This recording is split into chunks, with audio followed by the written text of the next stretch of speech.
Assalamualaikum warahmatullahi wabarakatuh. Selamat datang di channel Putra Pandawa 010. Sejarah proklamasi tanggal 17 Agustus tahun 1945. Foto karya Frans Mendur yang mengabadikan detik-detik proklamasi Indonesia di Jalan Pegangsaan Timur nomor 56, Cikini, Jakarta, tanggal 17 Agustus tahun 1945. Kiri, pengibaran bendera merah putih oleh Latif Hendraningrat, anggota PETA, pembela tanah air. Kanan, suasana upacara dan para pemuda yang menyaksikan pengibaran bendera. Beberapa hari lagi, Indonesia akan memperingati Hari Kemerdekaan ke-76 pada tanggal 17 Agustus tahun 2021.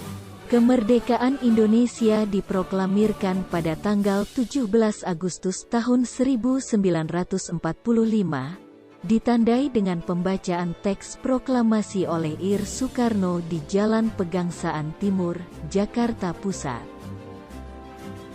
Namun, bukan perkara mudah untuk memproklamirkan kemerdekaan tersebut.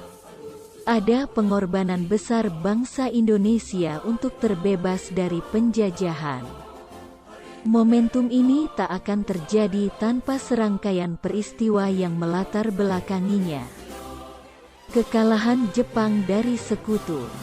Tak berhenti di situ, kota Nagasaki, Jepang, menjadi sasaran bom selanjutnya pada tanggal 9 Agustus tahun 1945, 3 hari setelah bom di kota Hiroshima. Dalam beberapa detik, kedua bom itu mengakibatkan ratusan ribu orang meninggal dunia. Dua peristiwa tersebut memaksa Jepang untuk menyerah kepada sekutu, sekaligus menandai berakhirnya Perang Dunia II. Mengetahui hal itu, golongan muda Indonesia mendesak Soekarno dan Hatta untuk segera memproklamasikan kemerdekaan Indonesia. Penculikan Soekarno-Hatta. Untuk mendesak Bung Karno agar segera memproklamasikan kemerdekaan Indonesia, golongan pemuda menculik Soekarno dan Muhammad Hatta ke Rengas Dengklok, Karawang pada tanggal 16 Agustus tahun 1945 dini hari. Pada peristiwa itu, disepakati proklamasi kemerdekaan diumumkan pada Jumat, 17 Agustus 1945. Usai kesepakatan tersebut, Bung Karno dan Bung Hatta dibawa kembali ke Jakarta dan tiba pada pukul 2 waktu Indonesia Barat dini hari, 8 jam sebelum proklamasi. Setibanya di Jakarta, mereka singgah di rumah Laksamana Muda Tadashi Maeda, Kepala Penghubung Angkatan Laut dan Angkatan Darat Tentara Kekaisaran Jepang. Di rumah Laksamana Maeda itulah, mereka bertiga merumuskan teks proklamasi.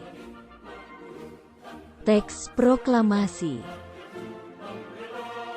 Tanggal 16 Agustus tahun 1975 memberitakan, Bung Karno menuliskan satu kalimat pembuka pada secarik kertas yang Kami bangsa Indonesia dengan ini menyatakan kemerdekaan Indonesia.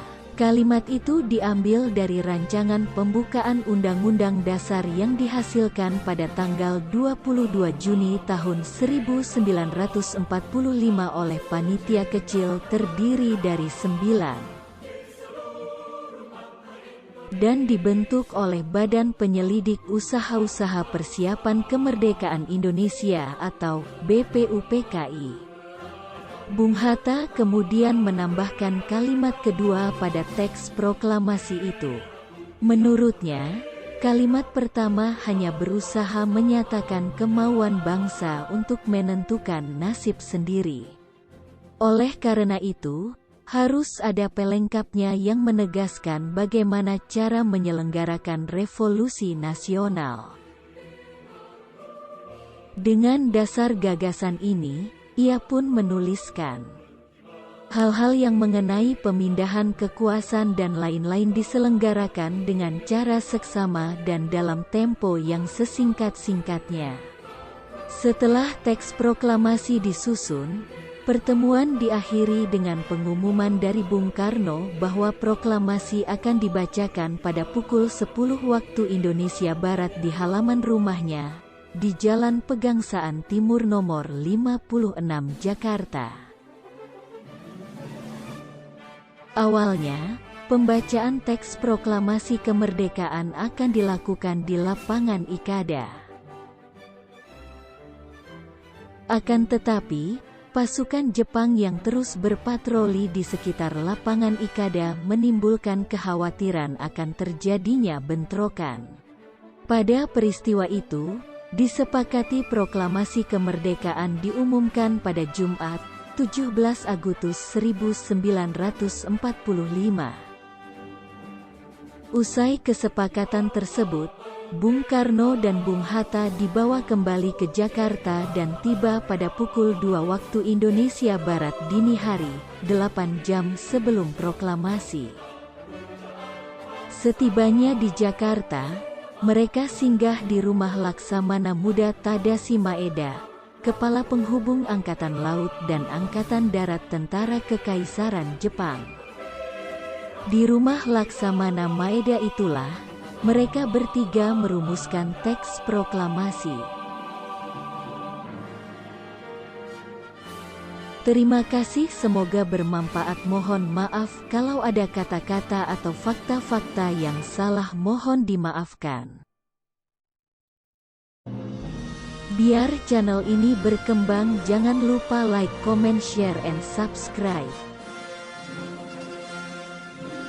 Wassalamualaikum warahmatullahi wabarakatuh.